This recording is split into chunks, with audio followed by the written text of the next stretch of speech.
conheço bem esse elenco, eu joguei praticamente com todos eles e meu objetivo é conseguir colocar em prática o mais rápido possível o meu modelo de jogo para que eles possam desenvolver o que eu quero com as minhas ideias e que a gente possa ver isso no campo representado o mais rápido possível. Felipe, foram um pouco mais de 9 meses desde aquele jogo com o Cuiabá, né? Aquela despedida memorável no Maracanã. De lá para cá, 17, 20, com títulos. Quanto que essa trajetória, apesar de curta, foi importante para você se sentir confiante e estar fazendo o que você está fazendo aqui hoje? Foi fundamental, com certeza. Essa experiência no Sub-17 foi muito válida, foi onde eu realmente aprendi a montar treino, montar comissão, foi onde eu consegui colocar em prática minhas ideias e vi o time do Sub-17 jogando do jeito que eu queria. Então eu vi realmente que era possível, que eu era capaz de fazer isso e cada vez eu fui tendo mais confiança e os resultados também foram aparecendo e aí recebi a oferta de treinar o Sub-20, também aceitei um desafio novo, pegar um time no meio da temporada, então me deu toda essa experiência, essa vivência, porque uma coisa eu sempre pensei durante muitos anos como treinador, mas viver como treinador era uma experiência nova e realmente a paixão é o que eu amo fazer e estou encantado de estar aqui de novo. Por diversas vezes, na Flá TV mesmo, você já falou sobre a questão do estilo de jogo do clube, do Flamengo. Pressão na saída de bola, enfim, um estilo ofensivo. Segue com esse pensamento, nessa linha, com esse elenco que você tem em mãos agora na equipe profissional?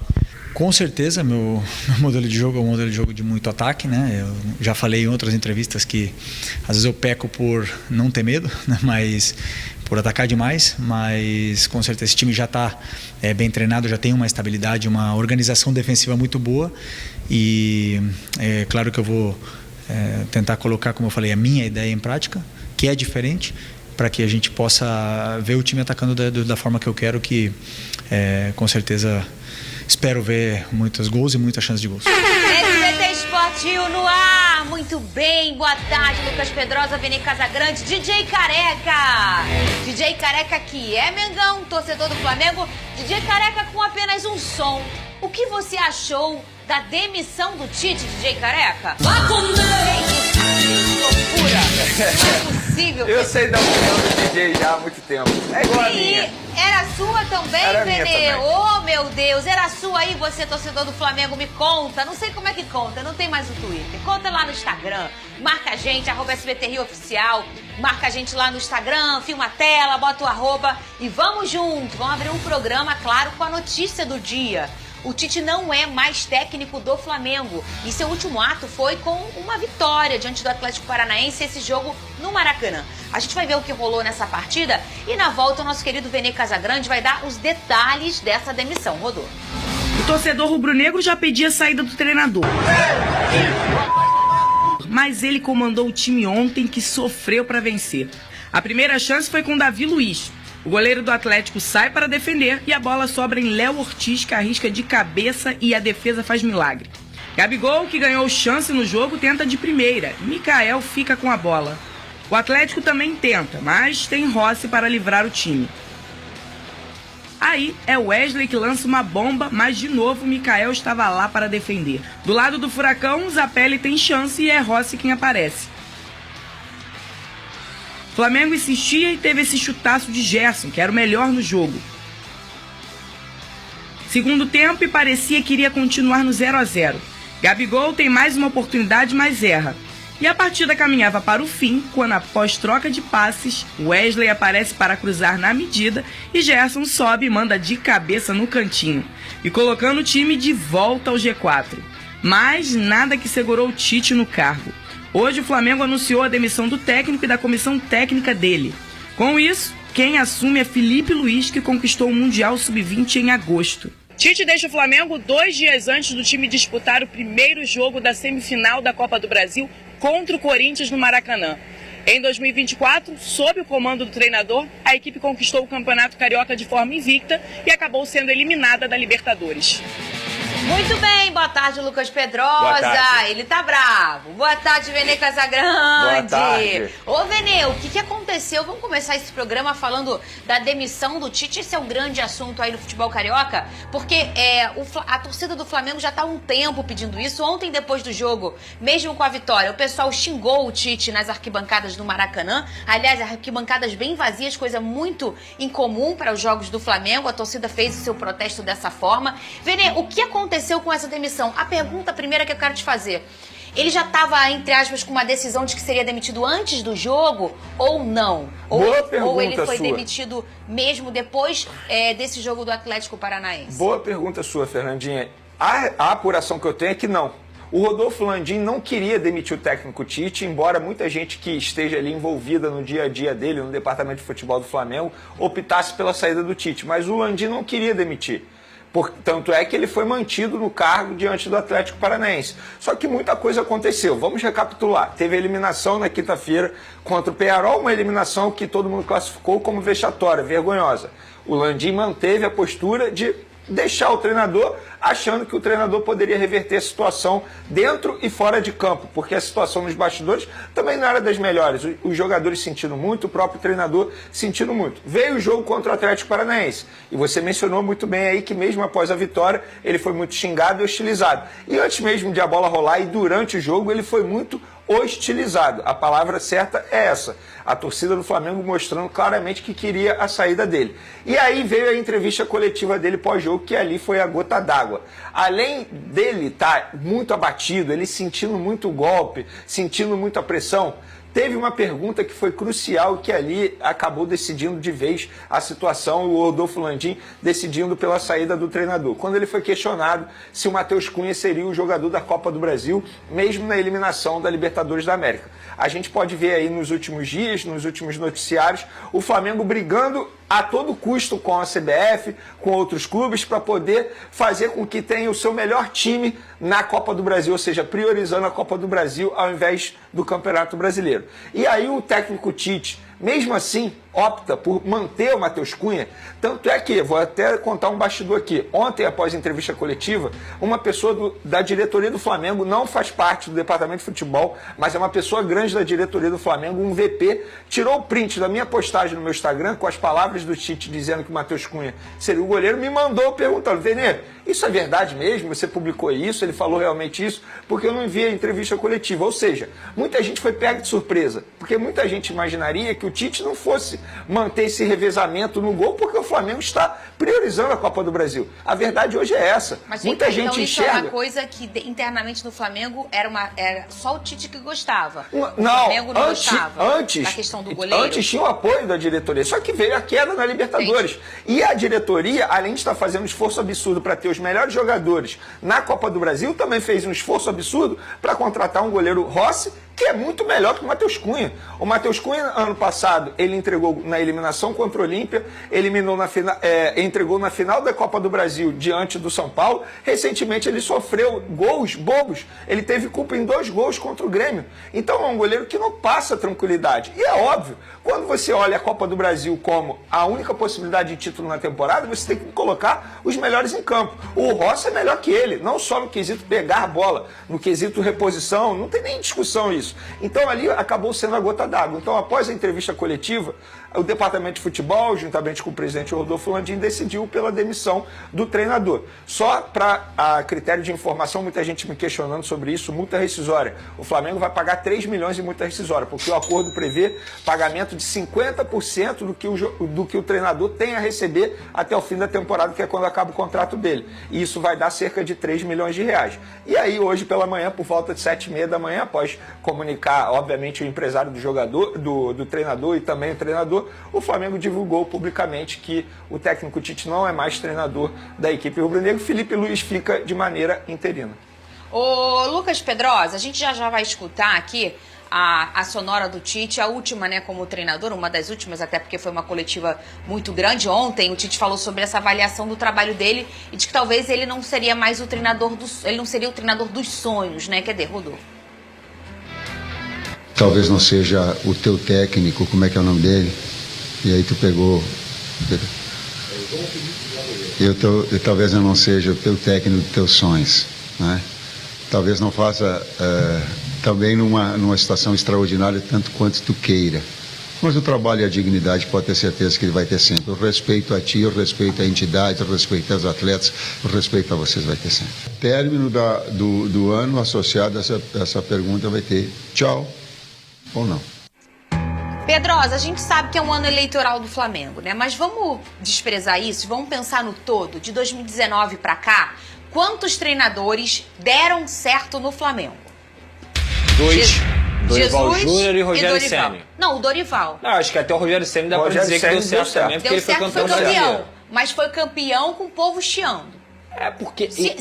Era ele que eu ia pegar como exemplo, porque eu achei que você ia falar Dorival e Jorge Jesus. Não, Jesus é meio que unanimidade, isso, entendeu? Perfeito. Deram certo, pra mim, o Rogério Ceni e o Dorival. Mas olha quantos nomes. E aí eu ia pegar o Ceni como um ponto de apoio, porque ele foi campeão, mas não foi um campeão assim que todo mundo falava assim, caraca, eu adoro o Rogério Ceni, é isso aí, renova com ele, vamos ficar... Não, era problema, era um monte... Por que acontece isso no Flamengo? Mas o Rogério Ceni foi demitido por questões internas. Tanto é que ele foi demitido após um vazamento de um áudio, vocês vão se recordar disso, por conta de problema de relacionamento internamente. A comissão técnica dele com a comissão técnica permanente. Mas esse é o ponto. Se não tivesse isso, talvez ele nem fosse demitido. Mas o ponto é esse. Como é que pode, num pedaço de tantos anos... Você tem um time com um elenco tão bom, tão organizado financeiramente, que é o Flamengo, uma potência. O Flamengo é uma potência e nenhum treinador encaixa. Você consegue ver um problema? Como é que deve ser? O que é? Após o Pedrosa, eu posso dar minha opinião sobre isso? Pode. Vai lá. Eu vejo um problema muito grave aí de comando da diretoria do Flamengo, que é uma diretoria completamente confusa, que toma decisões injustificáveis, como, por exemplo, demitir um técnico que era campeão da Libertadores e da Copa do Brasil. Então, se esse cara que foi campeão da Libertadores e da Copa do Brasil não é mantido no cargo, quem vai ser mantido? É uma panela de pressão o tempo inteiro. Eles trazem o Tite numa situação de certeza de que o Tite daria certo. A gente comentou aqui, é um grande treinador, o Tite não é um mau treinador, o Tite é um ótimo treinador, isso tem que ser deixado claro, sim. Mas que o trabalho dele não deu liga no Flamengo, por vários motivos. Primeiro, o DNA e essa coisa de que o Flamengo tem que sempre dar espetáculo. E eu já falei 1000 vezes aqui que essa régua de cobrança, pra mim, é uma régua completamente desproporcional e que muitas vezes tem talvez um egocentrismo ali de não perceber que os adversários evoluíram, de não perceber que os adversários hoje estão melhores do que o Flamengo, inclusive. Melhores não só que o Flamengo, mas também mais organizados fora de campo. Tem outro ponto também, a tal da meritocracia. O campo fala. O Tite não demonstrou isso no trabalho dele em vários momentos. Em vários momentos o Tite foi incoerente com as escolhas que ele fazia em campo. Posso citar aqui a primeira e talvez a que mais me vem à cabeça, que é a questão do Alan. E que muitas vezes a questão do Léo Ortiz também respingou nisso. O outro ponto, o Tite é um treinador pragmático. Ele não joga da forma como o torcedor do Flamengo está acostumado. E o principal para mim, que acabou sendo a gota d'água, foi a lesão do Pedro. O Tite montou o Flamengo para jogar em prol do Pedro. O Tite não sabe jogar sem um centroavante de referência nesse time do Flamengo. E aí, para mim, eu dou toda a razão para quem quer a saída dele justamente por conta disso. Porque o Tite não conseguiu mostrar repertório suficiente com o grande time do Flamengo que ele tem, com vários jogadores de material humano de alta qualidade, jogar sem o Pedro. O Pedro se machucou, acabou o Flamengo. Só que assim, pra ser muito honesto, pra mim o Tite está demitido pela torcida do Flamengo desde a Copa América. Aconteceu a Copa América, o Tite conseguiu se manter em primeiro, deu um respiro no trabalho dele e a partir daquilo ali,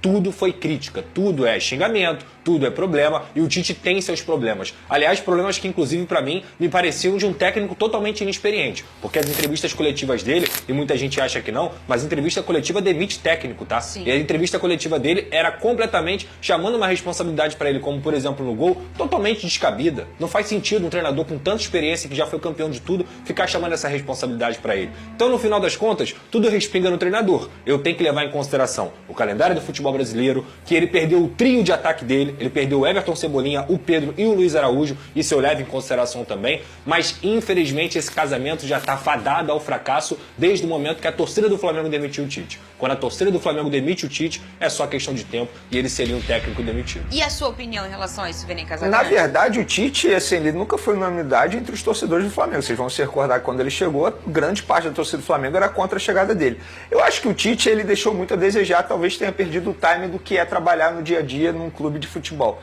A grande verdade é essa, eu entendo e levo em consideração o calendário do futebol brasileiro, o excesso de lesões, mas o planejamento da comissão técnica foi totalmente errado. Priorizou uma competição no começo da temporada, o Campeonato Carioca, depois não soube rodar o elenco, ele tinha um elenco farto, ele não soube utilizar a garotada da base, a grande verdade é essa também, porque ele teve isso à disposição dele. O próprio Matheus Gonçalves ontem fez uma grande partida e é um bom exemplo a isso. Sobre a quantidade de treinadores que não dá certo no Flamengo, para mim falta projeto esportivo no Flamengo. É isso, o Jorge Jesus foi um acaso. Para quem sabe os bastidores da chegada de Jorge Jesus, foi graças ao Paulo Pelaip, que hoje está graças no Cruzeiro. Ao Vasco, que levantou esse nome na época. Que ele estava assistindo a um jogo contra o Atlético Mineiro e o Paulo Pelaip sugeriu esse nome. Foi um acaso. Que tinha trabalhado no Vasco. Aí tem o Dorival Júnior. Que foi campeão da Copa do Brasil da Libertadores. Ah, não, vamos tirar o Dorival e vamos trazer o Vitor Pereira. Então nunca teve um projeto esportivo. A gestão Rodolfo Landim termina, porque vai terminar, ele não vai continuar, como começou, sem projeto esportivo. E é talvez um alarme aí que a gente vê o Flamengo ser um pioneiro nessa reorganização financeira no Brasil. Em 2013 começa com Bandeira de Melo.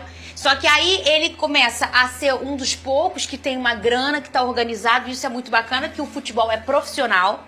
Só que não é só você ter dinheiro, você precisa se profissionalizar também no seu futebol, nas suas escolhas. E talvez isso seja um alarme para o próprio Flamengo.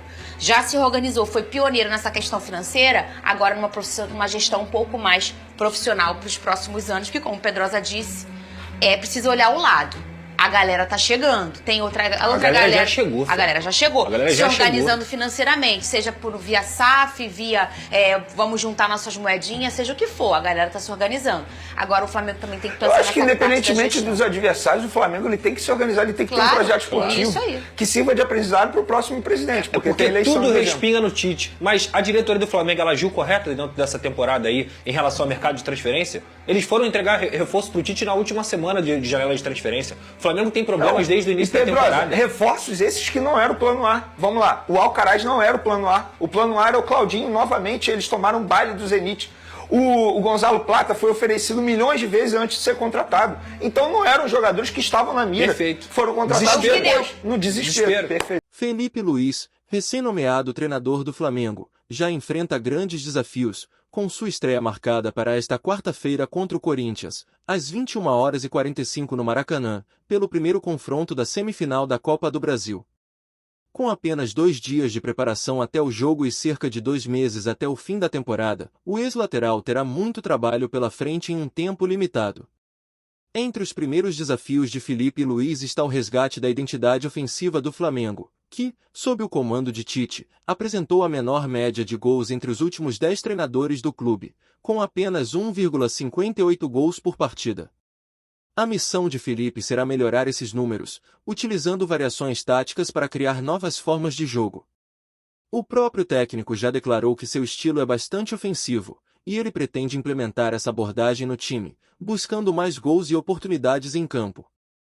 Outro ponto crucial será a recuperação dos meias Arrascaeta e de La Cruz, que foram fundamentais para o Flamengo no início do ano, mas que, após problemas físicos, tiveram uma queda de rendimento, especialmente após a Copa América. A volta do bom futebol desses jogadores pode fortalecer consideravelmente o setor criativo do time. Felipe Luiz conhece bem Arrascaeta, com quem jogou por quase 5 anos do Flamengo, e acredita que, quando em forma, ele pode fazer a diferença no time. Além disso, o novo técnico terá o desafio de motivar novamente Gabigol, que, após um período de baixa sendo preterido por Tite, perdeu espaço no elenco. Felipe Luiz, que presenciou de perto os melhores anos de Gabigol no Flamengo, acredita que pode ajudar o atacante a reencontrar sua melhor forma e devolver a confiança e protagonismo ao camisa 99, com quem tem um bom relacionamento. Outro desafio para Felipe será aproveitar melhor os jovens talentos da base. Com experiência nas categorias sub-17 e sub-20 do Flamengo, ele já conhece muitos dos jogadores promissores que não vinham sendo utilizados por Tite. Nomes como Lohan e Matheus Gonçalves têm potencial para ganhar espaço no elenco, e Felipe Luiz pode ser o treinador que os ajude a desenvolver seu talento no time principal. Por fim, Felipe também precisará reforçar a defesa do Flamengo, que sofreu uma queda significativa nos últimos jogos. Apesar de um início de temporada sólido defensivamente, com recorde no Campeonato Carioca, a equipe sofreu 16 gols nas últimas 15 partidas. Com sua vasta experiência como lateral e o conhecimento adquirido sob o comando de Diego Simeone, técnico conhecido por priorizar a defesa, Felipe terá a missão de encontrar o equilíbrio entre a solidez defensiva e a evolução ofensiva do time.